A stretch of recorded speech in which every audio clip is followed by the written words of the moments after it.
నమస్తే. Welcome to వార్తల విశ్లేషణలు. వివిధ దినపత్రికల్లో ఏ వార్తలు ప్రధానాంశాలుగా నిలిచాయో చూద్దాం. ముందుగా ఈనాడు దినపత్రికలో ఉన్నటువంటి హెడ్లైన్స్ పరిశీలించినట్లయితే మా పాలనలో బంధు ప్రీతికి తావులేదు అనేటువంటి హెడ్లైన్ అయితే ప్రధాన వార్తగా ఈనాడు దినపత్రికలో తీసుకోవడం జరిగింది. కొందరు అభివృద్ధి నిరోధకులుగా మారారు, స్వార్థ రాజకీయాల కోసం ప్రగతిని అడ్డుకుంటున్నారు. తెలంగాణ సమాజం వారి పట్ల అప్రమత్తంగా ఉండాలి. అభివృద్ధి సంక్షేమం మాకు రెండు కళ్ళు. ప్రజాపాలన దినోత్సవంలో ముఖ్యమంత్రి రేవంత్ రెడ్డి మాట్లాడినటువంటి వ్యాఖ్యల్ని ప్రధాన వార్తగా తీసుకోవడం జరిగింది. సాయుధ పోరాట స్ఫూర్తితో మొదలైన మన ప్రయాణం ప్రపంచ వేదికపై తెలంగాణ జెండా ఎగిరే స్థాయికి చేరాలని సీఎం రేవంత్ రెడ్డి ఆకాంక్షించారు.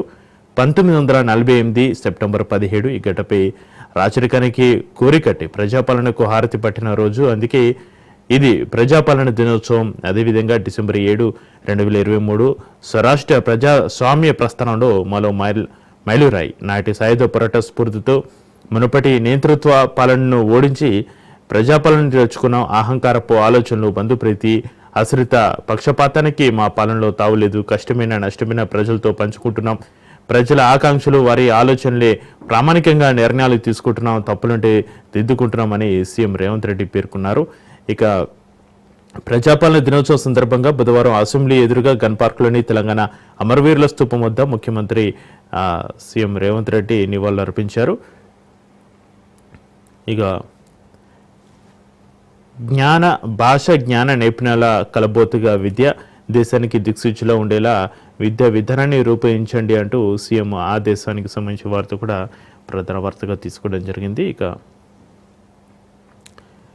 రజాకార్ల దారుణాలు పహల్గాం దాడి లాంటివే అంటూ మరో హెడ్లైన్ని మన ఈనాడు దినపత్రికలో చూడొచ్చు. ఎవరో చెబితే ఆగలేదు, ఆపరేషన్ సింధూరు ముగిసిపోలేదు. కేంద్ర రక్షణ శాఖ మంత్రి రాజ్నాథ్ సింగ్ స్పష్టీకరణ. ఘనంగా తెలంగాణ విమోచన దినోత్సవం.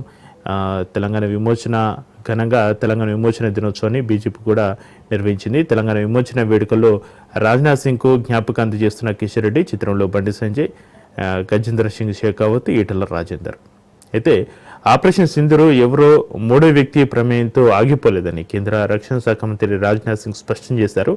ఆపరేషన్ సింధూరు ముగిసిపోలేదు, విరామం మాత్రమే ఇచ్చాం. మరోసారి ఉగ్రదాడి జరిగితే తిరిగి ప్రారంభం అవుతుందని గుర్తుంచుకోవాలి. నాడు తెలంగాణలో రజాకారులు చేసిన దారుణాలు, ఇటీవల జరిగిన పహల్గాం దాడి లాంటివి.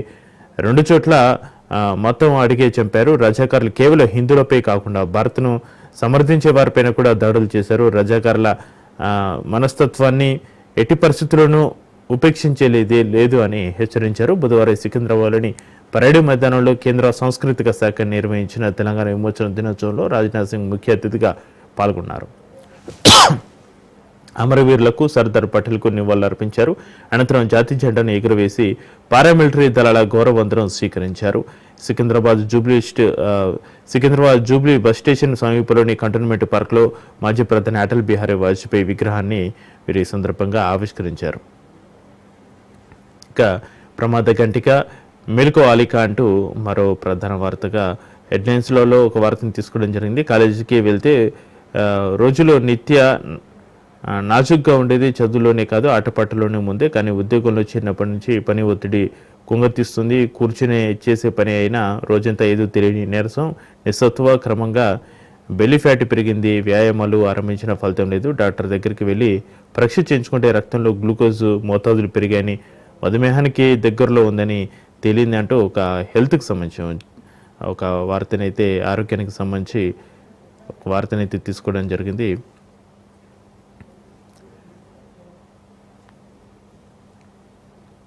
ఇక ఆర్టీసీలో 1743 ఉద్యోగాలు, 1000 డ్రైవర్, 743 శ్రామిక పోస్టుల భర్తీకి నోటిఫికేషన్. ఆర్టీసీలో డ్రైవర్, శ్రామిక పోస్టుల భర్తీకి తెలంగాణ నియామక మండలి బుధవారం నోటిఫికేషన్ జారీ చేసింది. మొత్తం ఉద్యోగాల సంఖ్య 1743 కాగా ఇందులో డ్రైవర్ కొలువులు 1000 ఉన్నాయంట. శ్రామిక పోస్టులు 743 ఉన్నాయి. అక్టోబర్ 8వ తేదీ నుంచి 28 వరకు అర్హులైన అభ్యర్థుల నుంచి www.tgprb.in వెబ్సైట్ ద్వారా దరఖాస్తుని ఆన్లైన్లో స్వీకరిస్తారు. ఇక ఆర్టీసీలో ఉద్యోగాలకు సంబంధించిన వార్త కూడా ఈనాడు దినపత్రికలో ప్రధాన వార్తగా నిలిచింది.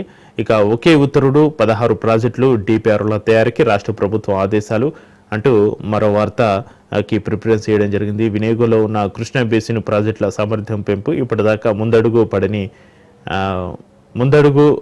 పడనివి తెరపైకి అంటూ హెడ్లైన్స్ చూడొచ్చు. కృష్ణా బేసిన్లో అదనపు నీటి వినియోగానికి కొత్త రిజర్వేయర్ల నిర్మాణానికి సమగ్ర ప్రాజెక్టు నివేదికలు తయారు చేయాలని రాష్ట్ర ప్రభుత్వం ఆదేశాలు జారీ చేసింది.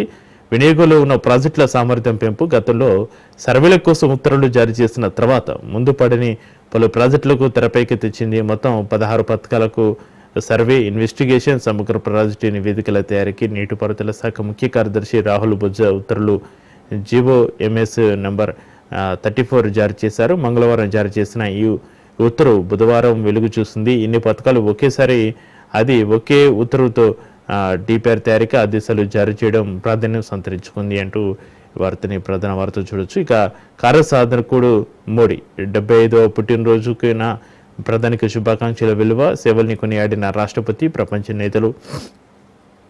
దారిలో బుధవారం ఒక చిన్నారిని ఎత్తుకుని ముద్దు చేస్తున్న ప్రధాని మోడీ అంటూ వార్తని ప్రధాన వార్తగా ఈనాడు దినపత్రికలో చూడొచ్చు. యువతతో పెట్టుకుంటే పతనమే.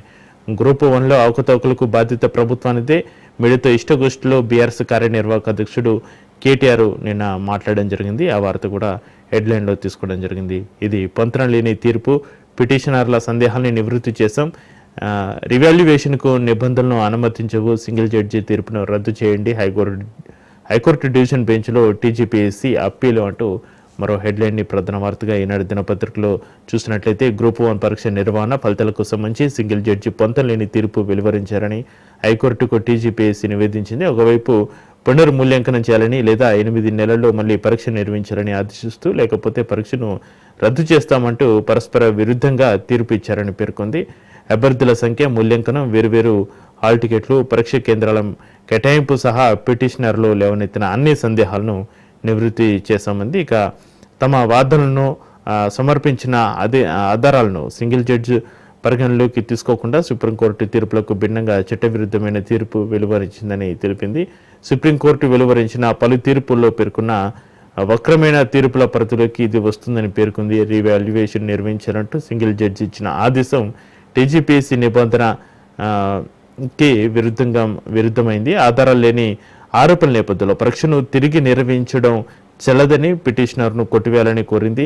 గ్రూప్ 1 మెయిన్స్ జవాబు పత్రాలను పునర్మూల్యాంకనం చేయాలని లేదా 8 నెలల్లో మళ్ళీ పరీక్ష నిర్వహించాలంటూ తెలిపినటువంటి పరిస్థితి. దానికి సంబంధించి వార్త కూడా ఇది పొంతన లేని తీర్పు అంటూ హెడ్లైన్లో మన ఈ వార్తని ప్రధాన వార్తకు చూడొచ్చు. గ్రామంలో మౌలిక వసతులపై సర్వే, రాష్ట్రంలోని అన్ని గ్రామ పంచాయతీలో ఉన్న మౌలిక వసతులపైన సర్వే నిర్వహించి నివేదిక ఇవ్వాలని జిల్లాల కలెక్టర్లను ప్రభుత్వం బుధవారం ఆదేశించింది. ఆ వార్త కూడా ప్రధాన వార్తగా నిలిచింది. గ్రామ కార్యదర్శుల ద్వారా గురువారం నుంచే ఈ ప్రక్రియను ప్రారంభించాలని గ్రామ పంచాయతీ, అంగన్వాడీ, గ్రంథాలయం, ఉద్యోగ ఉప కేంద్రం, రైతు వేదిక, ప్రాథమిక వ్యవసాయ సహకార సంఘం, పాలసీకరణ కేంద్రం, పశు వైద్య ఉప కేంద్రం, పాఠశాల, భవన సముదాయం, ప్రకృతి వనం, వైకుంఠధామం, నర్సరీ, క్రీడా ప్రాంగణం, మహిళా స్వయం సహాయక సంఘాలు, వీధి దీపాలు, కుళాయిలు, బోర్లు, మురుగు కాలువలు, లింక్ రోడ్లు, ఇంకుడు గుంతలు, ట్రాక్టర్ ర్యాలీలపై సమాచారం ఇవ్వాలని కూడా నిర్దేశించింది. ఈ వివరాలను కార్యదర్శులు ప్రత్యేక యాప్లో అప్లోడ్ చేశాక ఎంపీడీఓలు, డిపిఓల ధృవీకరణ అనంతరం పంచాయతీరాజ్ గ్రామీణాభివృద్ధి కమిషనరేట్కు పంపించాలని సూచించింది. కేంద్ర ప్రభుత్వం అన్ని రాష్ట్రాల్లోని గ్రామాల సొంత ఆదాయ వనరుల పెరుగుదలపై దృష్టి సారించి సమర్థ పంచాయతీ యాప్ను ప్రారంభించిన నేపథ్యంలో రాష్ట్ర ప్రభుత్వం ఈ నిర్ణయం తీసుకున్నట్లుగా తేలింది. ఇక ఇవి ఈనాడు దినపత్రికలో ఉన్నటువంటి ప్రధాన వార్తలు. ఇక సాక్షి దినపత్రికలో ఏ వార్తలు ప్రధాన అంశాలుగా నిలిచాయో హెడ్లైన్స్ డీటెయిల్స్ ఒకసారి చూద్దాం.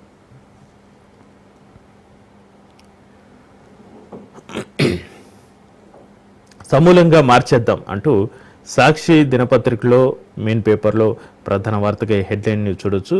సరికొత్త విద్యా విధానాన్ని తీసుకొద్దాం, ఈ విధానం వచ్చే 25 ఏళ్ల వరకు దిశానిర్దేశం చేసేలా ఉండాలి, తెలంగాణ విద్యా విధానం ఖరారు కమిటీ సమావేశంలో సీఎం రేవంత్ అంటూ ఈ హెడ్లైన్స్ అయితే సాక్షి దినపత్రికలో హైలైట్ చేయడం జరిగింది. భాషా జ్ఞానం, నైపుణ్యాలు, క్రీడల మేళవింపుతో బోధన సాగాలి, ప్రభుత్వ పాఠశాలలపై ప్రజలు నమ్మకం, విశ్వాసం కల్పించాలి, నిరుపేదలకు మేలు జరగాలి, అందరికీ సమాన అవకాశాలు ఉండాలి, మేధావులు, విద్యావేత్తలు ఈ మేరకు సలహాలు ఇవ్వాలన్న ముఖ్యమంత్రి, మౌలిక వసతులపైన ఖర్చుకు ప్రత్యేక విద్యా కార్పొరేషన్ ఏర్పాటు చేస్తామని వెల్లడి అంటూ హెడ్లైన్స్ అయితే హైలైట్ చేయడం జరిగింది. ఇక రాష్ట్ర విద్యా విధానంపైన ముఖ్యమంత్రి రేవంత్ రెడ్డి తీవ్ర అసంతృప్తి వ్యక్తం చేశారు. దీన్ని సమూలంగా మార్చాల్సిన అవసరం ఉందని అన్నారు. సరికొత్త తెలంగాణ విద్యా విధానం తీసుకురావాలనేది ప్రభుత్వ ఆలోచనని వెల్లడించారు. ప్రస్తుత విద్యా విధానంలో భాష ఉన్న వారిలో జ్ఞానం కొరవడిందని, జ్ఞానం ఉన్న వారికి భాషలో పట్టు లేదని అన్నారు. ఈ రెండు ఉన్న వారిలో నైపుణ్యం ఉండడం లేదని చెప్పారు. విదేశాల్లో ఉపాధి అవకాశాలు పెరుగుతున్నప్పటికీ ఆ స్థాయిలో విద్యా ప్రమాణాలు మెరుగవడం లేదని చెప్పారు. ఈ కారణంగా ఉద్యోగాలను సొంతం చేసుకోవడంలో యువత వెనకబడుతుందని ఆవేదన వ్యక్తం చేశారు. భాష, జ్ఞానం, నైపుణ్యాలు, క్రీడా మేళవింపుతో విద్యాబోధన సాగాలని, వచ్చే 25 ఏళ్ల వరకు విద్యా వ్యవస్థకు దిశానిర్దేశం చేసేలా తెలంగాణ విద్యా విధానం ఉండాలని ఆకాంక్షించారు. డిసెంబర్ 9వ తేదీన ఆవిష్కరించనున్న తెలంగాణ రైజింగ్ 2047లో తెలంగాణ విద్యా విధానానికి చోటు కల్పిస్తామని తెలిపారు. ప్రభుత్వ సలహాదారు కె కేశవరావు నేతృత్వంలో రాష్ట్ర విద్యా విధానానికి మార్పులు తీసుకొస్తూ చోటు కల్పించాలని కూడా వారు తెలిపినటువంటి పరిస్థితి. అయితే ఇక్కడ అమరవీరుల స్తూపం వద్ద నివాళులు అర్పిస్తున్న సీఎం రేవంత్ ప్రణాళిక కాదు, సర్కారు సంకల్పం. తెలంగాణ రైజింగ్ 2047 రాష్ట్ర ప్రభుత్వ కార్యదర్శినిక పత్రం తెలంగాణ ప్రజాపాలన దినోత్సవంలో సీఎం రేవంత్ రెడ్డి అంటూ వార్తన ప్రధాన వార్తగా ఈనాడు దినపత్రికలో మెయిన్ ఎడిషన్లో చూడొచ్చు. ఇక భారత్ ఎవరికి తల వంచదు, పాకిస్తాన్ స్వయంగా కాల్పుల విరమణ కోరితేనే ఆపాం, ఆపరేషన్ సింధూర్కు విరామం మాత్రమే, అవసరమైతే దాన్ని మళ్ళీ మొదలు పెడతాం, దేశం నుంచి రజాకారుల మద్దతుదారులను తరిమేస్తాం. హైదరాబాద్ లిబరేషన్ డే వేడుకల్లో రక్షణ మంత్రి రాజ్నాథ్ సింగ్ వ్యాఖ్యలు అయితే మన సాక్షి దినపత్రికలో ప్రధాన వార్తగా నిలిచింది. హైదరాబాద్ లిబరేషన్ డే ఉత్సవాల్లో భాగంగా పరేడ్ గ్రౌండ్స్లోని సైనిక స్మారక్ వద్ద నివాళులు అర్పిస్తున్న రక్షణ శాఖ మంత్రి రాజ్నాథ్ సింగ్. దేశ ఐక్యతకు ప్రతీక హైదరాబాద్ లిబరేషన్ డే అంటూ మోడీ చెప్తున్నారు. నవభారత్ బెదరదు, ఇది నవభారతం అణ్వాయుధాలతో మనల్ని భయపెట్టలేరు, ప్రధానమంత్రి నరేంద్ర మోడీ స్పష్టీకరణ. నియంత్రణ ముఖ్యమంత్రి రేవంత్ రెడ్డి సీఎం వేధింపుల వల్లే మెట్రో నుంచి ఎల్ఎండ్టీ నిష్క్రమణ, త్వరలో ఎంఆర్ ఆస్తులను అమ్మే ప్రయత్నాల్లో రేవంత్. జయపాల్రెడ్డి కుటుంబ భూముల కోసమే 4th సిటీకి రోడ్డు, రేవంత్ ముమ్మాటికి బీజేపీ మనిషే ఎంపీలను అమ్మేశారు. బీఆర్ఎస్ వర్కింగ్ ప్రెసిడెంట్ కేటీఆర్ విమర్శలు కూడా ప్రధాన వార్తగా సాక్షి దినపత్రికలో మనం చూడొచ్చు. ఇక ఆరోగ్యశ్రీ సేవలకు బ్రేక్, అన్ని ప్రైవేట్ ఆసుపత్రుల్లో సేవలు నిలిచినట్లు నెట్వర్క్ హాస్పిటల్స్ అసోసియేషన్ వెల్లడి. 477 ఆసుపత్రుల్లో 62 మాత్రమే సేవలను నిరాకరించాయన్న ప్రభుత్వం. రోగులకు ఇబ్బంది లేకుండా సర్కారు దవాఖానాలు ఏర్పాటు చేయాలని ఆదేశాలు అయితే ఇచ్చారు. అయితే ఆరోగ్యశ్రీ సేవలకైతే బ్రేక్ అంటూ వార్త కూడా ప్రధాన వార్తగా నిలిచింది. ఇక ప్రజెంట్ సార్ అంటూ ఒక హెడ్లైన్ అయితే సాక్షి దినపత్రికలో మనం చూడొచ్చు. సత్ఫలితాలు ఇస్తున్న ఫెయిల్ రికగ్నిషన్ అటెండెన్స్, సర్కారు బడుల్లో 2% నుంచి 20% వరకు పెరిగిన హాజరు. ఇప్పటివరకు టీచర్లు సమయానికి వస్తున్నారంటున్న ఇప్పుడు టీచర్లు సమయానికి వస్తున్నారంటూ తల్లిదండ్రులు చెప్తున్నారట. అయితే ప్రభుత్వ బడుల బాగు కోసం ప్రవేశపెట్టిన ఫేస్కి సంబంధించి రికగ్నిషన్ అటెండెన్స్ సిస్టమ్ సత్ఫలితాలను ఇస్తుందట.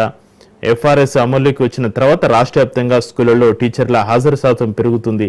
2024 డిసెంబర్లో ఈ విధానాన్ని పెద్దపల్లి జిల్లాలో పైలట్ ప్రాజెక్టుగా అమలు చేస్తున్న ప్రభుత్వం ఈ ఏడాది ఆగస్టు 1వ తేదీ నుంచి రాష్ట్ర వ్యాప్తంగా అన్ని పాఠశాలల్లో అమలు చేస్తుంది. దీంతో జిల్లా కేంద్రాలు, డివిజన్ కేంద్రాల్లో ఉంటున్న టీచర్లు కూడా సకాలంలో స్కూళ్లకు హాజరవుతున్నారని విద్యార్థుల తల్లిదండ్రులు చెబుతున్నటువంటి పరిస్థితి. టీచర్లు తమ మొబైల్ ఫోన్లతో ఇన్స్టాల్ చేసుకున్న యాప్లో ఉదయం సాయంత్రం హాజరు వేసుకోవాల్సి ఉంటుంది. అంతేకాదు పాఠశాల ఆవరణంలోకి వచ్చి మరీ వేస్తేనే అటెండెన్స్ పడుతున్నట్లుగా తెలుస్తుంది. సాయంత్రం కూడా నిర్ణీత సమయంలోనే అటెండెన్స్ వేయాల్సి వస్తుంది.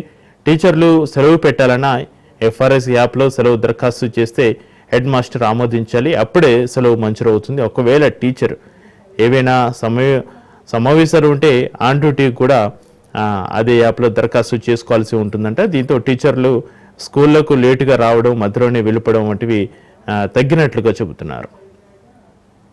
అయితే హాజరు శాతం కూడా పెరిగిందంట, నమ్మకం కలుగుతోంది. కొత్త హాజరు విధానం వల్ల టీచర్లు సమయపాలన పాటిస్తున్నారు, రోజు బడికి వస్తున్నారు, పిల్లలకు నాణ్యమైన విద్యను అందిస్తున్నారని నమ్మకం కలుగుతున్నట్టు రాచకొండ సంపత్ అఖిరాజుపల్లి జనగామ జిల్లాకు సంబంధించిన ఒక వ్యక్తి తెలుపుతున్నటువంటి పరిస్థితి.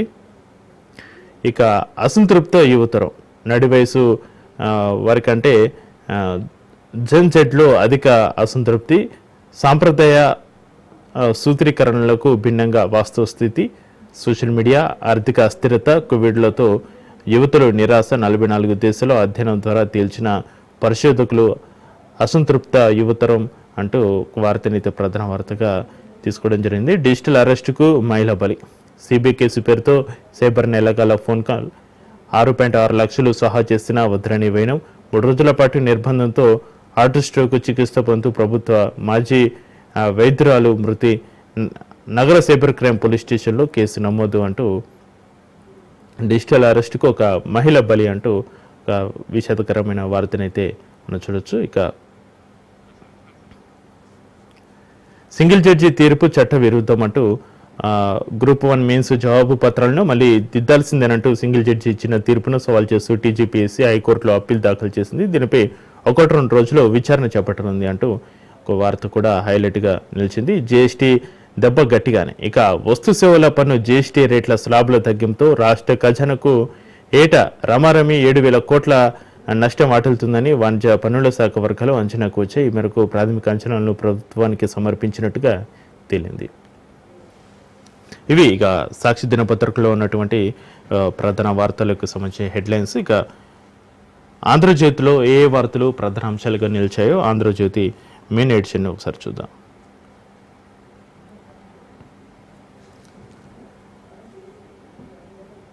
ఫామ్ హౌస్లో దాక్కున్నా లాక్కొచ్చి లోపలేస్తామంటూ ఒక ప్రధాన వార్తగా హెడ్లైన్ని చూడొచ్చు. ఈ గత ప్రభుత్వాల హైదరాబాద్ను గేట్వే ఆఫ్ డ్రగ్స్గా మార్చారు. ఆ భూతాన్ని కుక్కటివేలుతో పెకిలించేందుకే మేము ఈగల్ ఫోర్స్ తీసుకొచ్చాం. ఎవరి మిత్రులైనా బంధువులైనా వద్రం రాష్ట్రాన్ని గంజాయి డ్రగ్స్ రహితం చేస్తాం. అక్కస్తో ఫ్యూచర్ సిటీని అడ్డుకుంటున్నారు.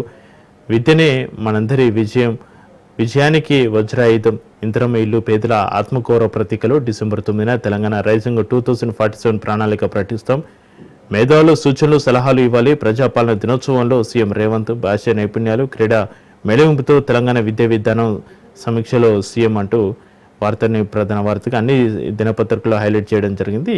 గణపార్క్లో తెలంగాణ అమరవీరుల స్తూపం వద్ద నివాళులర్పిస్తున్న ముఖ్యమంత్రి రేవంత్ రెడ్డి అంటూ మనం ఈ వార్తని చూడొచ్చు. ఇక సైబర్ నేరగాళ్ల వేధింపులు, సొమ్ము ప్రాణాలు కోల్పోయిన విశ్రాంత వైద్యురాలు డిజిటల్ అరెస్టు పేరిట బెదిరించి 6.6 లక్షలు కొట్టేశారు. వేదనకు గురై కుండపడుతూ మరణించిన విశ్రాంత డాక్టర్. హైదరాబాద్లో ఈ ఘటన చోటు చేసుకుంది. కేసు నమోదు చేసి దర్యాప్తు చేస్తున్నారు పోలీసులు. ఈ వార్త కూడా అన్ని దినపత్రికల్లో ప్రధాన వార్తగా నిలిచింది. ఇక సైబర్ మోసాల పట్ల అందరూ చాలా అలర్ట్గా ఉండాలి, అవగాహన కలిగి ఉండాలి కూడా ఈ వార్తలో నుంచి మనం తెలుసుకోవచ్చు. ఇక మీరు పరమ భక్తులు అంటున్నారు కదా, విష్ణువుని ప్రార్థించండి అంటూ ఒక హెడ్లైన్ని మనం చూడొచ్చు. ఖజురహోలో విష్ణుమూర్తి విగ్రహ పునరుద్ధరణపైన దాఖలైన వాద్యంలో సీజే జస్టిస్ బిఆర్ గవే వ్యాఖ్య. ఈ అంశం ప్రభుత్వ శాఖ పరిధిలో ఉందని వెల్లడి అంటూ వార్త ప్రధాన వార్తగా నిలిచింది. భారత కాన్సులేట్ను ముట్టడిస్తాం. కెనడాలోని ఖలిస్తానీ సంస్థ 6 ఫర్ జస్టిస్ హెచ్చరిక. భారత ఎంబసీకి కూడా చర్య జరుపుతుందని ఆరోపణ. నేడు కాన్సులేట్కు వెళ్ళొద్దని ఇండో కెనడియన్లకు సూచన అంటూ మరో వార్త ప్రధాన వార్తగా ఉంది. ఇక మెట్రో రైల్ నుంచి ఎల్ఎండ్టీ అవుట్. వెళ్ళిపోతానంటే ప్రభుత్వమే తీసుకునే యోచన. 6,000 కోట్లు ఇస్తే గుడిపై చెప్తానంటూ ఎల్ఎండ్టీ లేక మెట్రో 2వ దశకు ఎల్ఎండ్టీ సహకారం లేకపోవడం పైన సర్కారు అసంతృప్తి. మొదటి దశ ఆస్తుల నిర్వహణ విషయంలోనూ అభ్యంతరాలు. అయితే మెట్రో రైలు ప్రాజెక్టు నుంచి వేదొలుగుతాం, 6,000 కోట్లు ఇస్తే వెళ్ళిపోతామని ఇటీవల ఎల్ఎండ్టీ సంస్థ రాసిన లేకపోయినా ప్రభుత్వం లోతుగా ఆలోచిస్తుంది. పదే అదే పాట పడితే వెళ్ళిపోతానని అంటే సరే అనడానికి సిద్ధమన్నట్టుగా విశ్వసనీయ సమాచారం. మెట్రో 2వ దశ ప్రాజెక్టును ఎలాగూ ప్రభుత్వమే నిర్వహించాలని నిర్ణయించిన సంగతి తెలిసిందే. తాజా పరిణామాల నేపథ్యంలో మొదటి దశను కూడా నిర్వహించేందుకు అవసరమైతే సిద్ధంగా ఉండాలన్న చర్చ ప్రభుత్వంలో నడుస్తుంది. అయితే తమకు అప్పులు వడ్డీల భారం ఎక్కువ అవుతుందని ఎల్ఎండ్టీ సంస్థ చెబుతుండగా తొలి దశలో ఆ సంస్థకు ఇచ్చిన ఆస్తుల నిర్వహణ సమర్థంగా లేదన్న అభిప్రాయం ప్రభుత్వంలో ఉంది. అయితే వెళ్ళిపోతానంటే ప్రభుత్వమే తీసుకునే యోచన అంటూ కూడా ఈ వార్తలో మనం ప్రధాన వార్తగా చూడొచ్చు. ఇక రజాకారులు, పహల్గామ్ ఉగ్రవాదులు ఇద్దరు ఒకటే. భారత్ను సమర్థించే వారందరికీ రజాకారులు శత్రువులే. భారత్లో విలీనం చేయాలన్నందుకు విలేకరి షేబుల్లా ఖాన్ చేతులు నరికారు. దేశ చరిత్రలో ఆపరేషన్ పోలో కీలక ఘట్టం. ఆపరేషన్ సింధూరు ముగిసిపోలేదు, ఉగ్రదాడులు జరిగితే మళ్ళీ బుద్ధి చెబుతాం. తెలంగాణ విమోచన దినోత్సవ వేడుకల్లో రక్షణ శాఖ మంత్రి రాజ్నాథ్ సింగ్ ఈ వ్యాఖ్యలను తెచ్చేశారు. నిజాం పాలనలో దారుణాలు అంటూ మోడీ వ్యాఖ్యలు. మోడీ బాల్యంపై సినిమా, స్కూల్లో ప్రదర్శన, సిబిఎస్ఈ, కేవీఎస్, ఎన్విఎస్లకు కేంద్రం లేఖ అంటూ వార్తనైతే ప్రధాన వార్తగా చూడొచ్చు.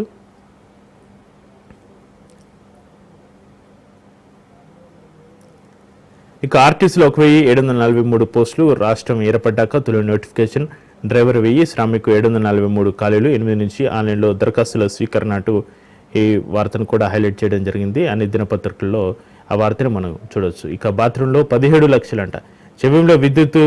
ఏడీఈ ఇంట్లో ఏసీబీ సోదాలో దొరికిన నగదు, స్థిరాస్తుల పత్రాలు స్వాధీనం. ఇప్పటికే ఏసీబీ అరెస్ట్ చేసిన ఏడీఈ అంబేద్కర్కు ఇతను బినామీ. అంబేద్కర్కు 14 రోజుల రిమాండ్.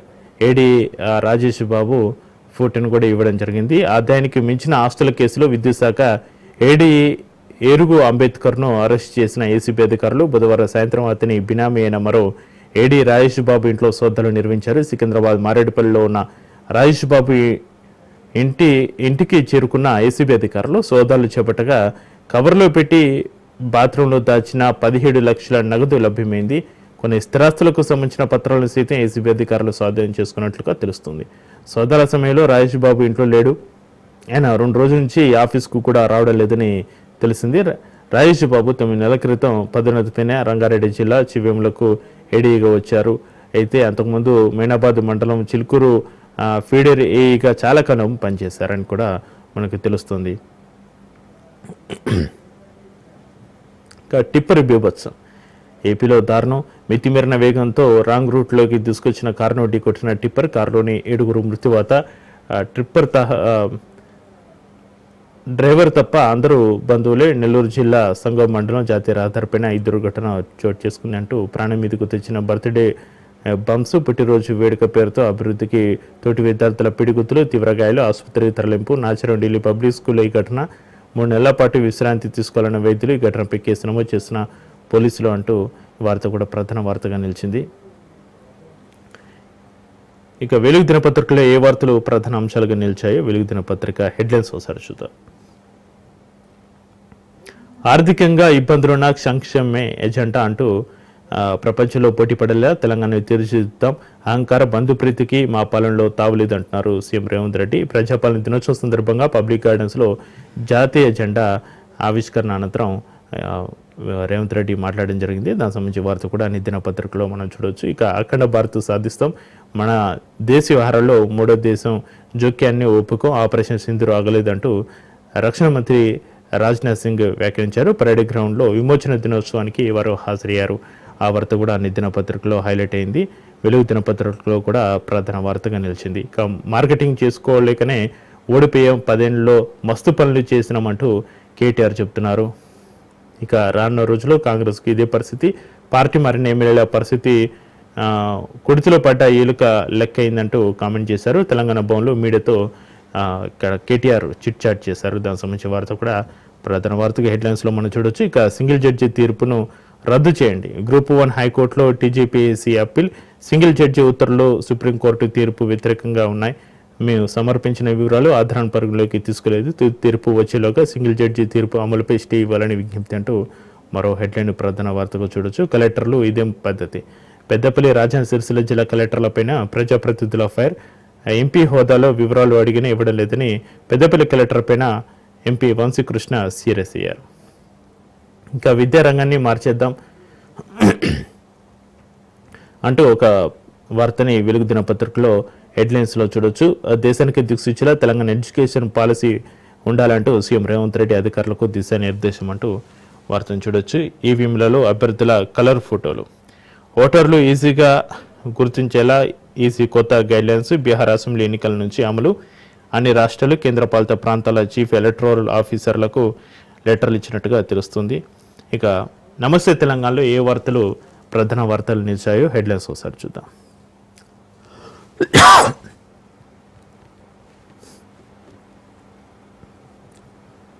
త్రిపుల అతిపెద్ద స్కామ్ అంటూ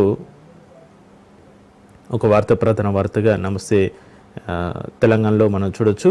నేడు మీడియా ముందు బయటపడతా పెద్దల్వి కాపాడి పేదల్ని భూముల్ని కొలగొట్టేందుకే అలైన్మెంట్ మార్పు అంటూ హెడ్లైన్స్ మనం చూడొచ్చు. పేదల భూముల్ని లాక్కుంటే ఊరుకోం, వికారాబాద్ రైతులను ఆదుకుంటాం, చట్ట ప్రకారమే భూసేకరణ జరగాలి, ఇష్టానుసారంగా లాక్కుంటే మరో ఉద్యమం. తెలంగాణ భవన్లో తనను కలిసిన వికారాబాద్ రైతులకు కేటీఆర్ భరోసా ఇచ్చారు. దానికి సంబంధించి వార్తను కూడా మనం ప్రధాన వార్తగా నమస్తే తెలంగాణ దినపత్రికలో చూడొచ్చు. రేవంత్ కమిషన్ల కక్కుర్తి పారిపోతున్న ఎల్ఎండ్టీ అంటూ మరో హెడ్లైన్ మనం చూడొచ్చు. కమిషన్ల కోసం ఎల్ఎండ్టీ సీఈఓకు బెదిరింపులు, ఆయన ఎనుమల కాదు ముడుపుల రేవంత్ రెడ్డి, కాంగ్రెస్ ప్రజాపాలన సీఎం నియంత పోకడలు, ఏఎంఆర్ భూములు అమ్మే కుట్ర, హైడ్రోపరిట డ్రామా, సర్కారు తీరుతో తరలిపోతున్న పెట్టుబడులు, బీజేపీతో చీకటి ఒప్పందంలో భాగంగానే సిబిఐ విచారణ, నాపై కోపంతో సిరిసిల్ల నేతలపై కక్ష సాధింపు, జూబ్లీహిల్స్ ఉప ఎన్నికల్లో బీఆర్ఎస్ విజయం, మీడియా చిచ్చట్లో బీఆర్ఎస్ వర్కింగ్ ప్రెసిడెంట్ కేటీఆర్ వ్యాఖ్యలకు సంబంధించి కూడా ప్రధాన వార్తగా రేవంత్ కమిషన్ల కక్కుర్తి అనే హెడ్లైన్ తోటి తీసుకోవడం జరిగింది. మోసం కేర్ ఆఫ్ కాంగ్రెస్ అంటూ మరో వార్త హెడ్లైన్స్ చూడొచ్చు. ప్రజల నుంచి ప్రజాప్రతినిధుల దాకా బాధితులే, విద్యార్థులు, నిరుద్యోగులు, చివరికి ఉద్యోగులు వంచితులే, చెప్పినట్టుగానే మోసాల పరంపర కొనసాగిస్తున్న సీఎం అంటూ మరో వార్త ప్రధాన వార్తగా ఇక్కడ సీఎం చేస్తున్న మోసాలు, కాంగ్రెస్ మోసం కేర్ ఆఫ్ కాంగ్రెస్ అంటూ ఒక కథనాన్ని మనం చూడొచ్చు. ఇక బ్యూటిఫుల్గా బాధిస్తారు,